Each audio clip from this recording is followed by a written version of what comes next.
बिस्मिल्लाहिर्रहमानिर्रहीम। अस्सलाम वालेकुम। शुरू करते हैं अल्लाह के पाक नाम से। रब्बी इश्रह ली सदरी व यस्सिर ली अमरी वहलुल उक़दतम मिन लिसानी यफ़क़हू क़ौली। आज हम बना रहे हैं बेसन का हलवा। बहुत ही जल्दी बनने वाला इजी हलवा, इजी रेसिपी, जिसके लिए हमें चाहिए 1 कप बेसन।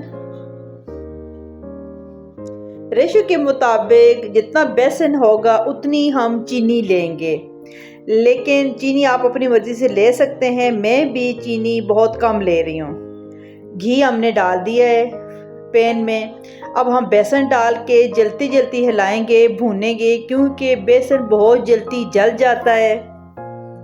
कलर आने तक हम बेसन भूनेंगे।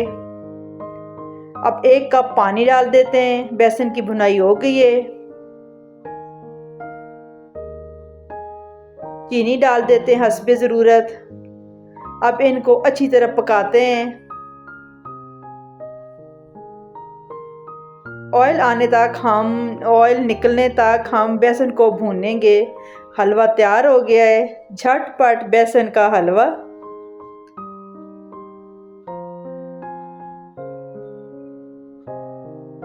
बहुत ही इजी रेसिपी, कितना प्यारा कलर आ गया है। आप भी ट्राई करें और दुआ में याद रखें।